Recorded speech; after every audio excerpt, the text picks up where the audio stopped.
هسه راح تتصور خور عبد الله عراقي من منشئه، ولحد هاي اللحظة السيادة عراقية، لحد هذا اليوم السيادة عراقية على خور عبد الله، والبايلت اللي يدخل الباخرة للعراق يصعد بايلت عراقي ويرفع العلم العراقي.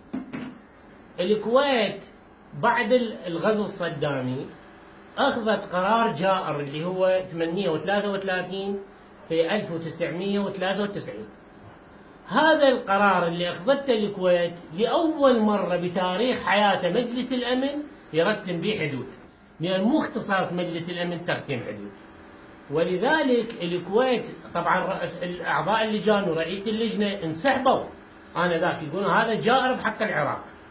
بعدين التقسيم في البحار ياخذون باعمق نقطه يسموه خط التالوك، هم ما اخذوا باعمق نقطه، اخذوا بالتقسيم الصفري، يعني قاسوا المسافه ايش من اليابسه اليابسه وقسموها على اثنين. فالقناه صارت كلها وين؟ بجانب الكويتي، 22 ميل بالجانب الكويتي. لكن قرار مجلس الامن ايش قد جائر، لكن انطى حق للعراق الملاحه المطلقه، ما من حق الكويت تعترض عليه ان يمر ويطلع بهاي القناه وان كانت في القسم الكويتي. اللي صار شنو؟ الكويت من صدر هذا القرار ورسموا ما جرأت ان تطبقه ولا جرأت ان توصل المقصر في زمن صدام من 93 الى 2003، 10 سنوات. ليش الكويت ما اخذت حقوقها المكتسبه بالقرار 833؟ انتظروا يجي نظام جديد ضعيف كما اجى النظام ب 63 بعد سقوط عبد الكريم قاسم، اخذوا فد منفعه في ظل وضع سياسي ركيك وجديد، نظام جديد وفي مشاكل. اجت الكويت بعد 2003 رادت تسوي فد مخطط حتى تطبق هذا القرار وتاخذ هاي المغانم اللي حصلت عليها. في 2007 الكويت ارسلت الامريكان الى العراق بمشروع ان احنا مستعدين ان نعمر ميناء مقصر على حسابنا، بس العراق يكتب تعهد يأجل تنفيذ ميناء الفاو لمده 15 سنه. وعرض علي هذا المشروع، انا انذاك كنت مدير عام في وزاره النفط، وكنت مفرغ للعمل يوم واحد في الاسبوع في مكتب رئيس الوزراء للاستشارات الموانئ والمطارات مع المشرف العام. اطلعت على هذا المشروع وقلت هذا ما يخدم العراق. بعدين 2008 استلمت صرت الوزير نقل، عرفت ان الكويت عندها هيك مخطط، رحت الى اجتماع وزراء النقل العرب بالقاهره، انا تحفظت عن ربط السكك مع الكويت. شوف اجراء اقتصادي هادئ ما يحتاج لنا جعجعه. كتبت التحفظ، احتجوا الكويت احنا اشقاء وتكامل وربط بيننا وبينكم، قلت يابا هذا يضررني اقتصاديا، اذا انطيتك ربط موانئي تتضرر، فاني ما اوافق على هذا. 2009 مددت التحفظ، ايضا احتجوا. 2010 مددت التحفظ، ما احتجوا بوقتها الكويتيين. قالوا انت باقي لك شهرين ثلاثه راح تغادر الحكومه وراح تيجي حكومه بعدكم ترفع هذا التحفظ. انا غادرت 26/12 شهر الواحد بداية رفع التحفظ، شهر الواحد 2011. يوم 2/4/2011 باشروا ببناء ميناء مبارك. ميناء مبارك صحيح بالجانب الكويتي ولكن يخالف قانون البحار. المادة 70 الفقرة ثانيا تقول في البحار المغلقة أو الشبه مغلقة لا يحق لأي طرف من الأطراف أن يغير في جغرافية الموقع دون موافقة الطرف الآخر أو يضرر الطرف الآخر جغرافيا.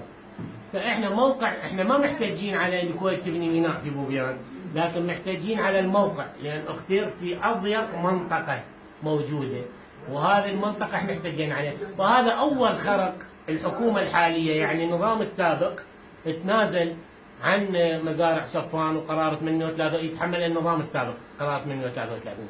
النظام السابق يتحمل موضوع شط العرب النص الإيران، النظام السابق يتحمل منطقة الحياد، لكن هذا النظام يتحمل تنازلات جديدة بعد 2003 اللي هي موقع ميناء مبارك وهي اتفاقية خور عبد الله المذلة. ليش نقول عليها مذلة؟ لأن البرلمان صوت على أنها مذلة في مجلس النواب السابق.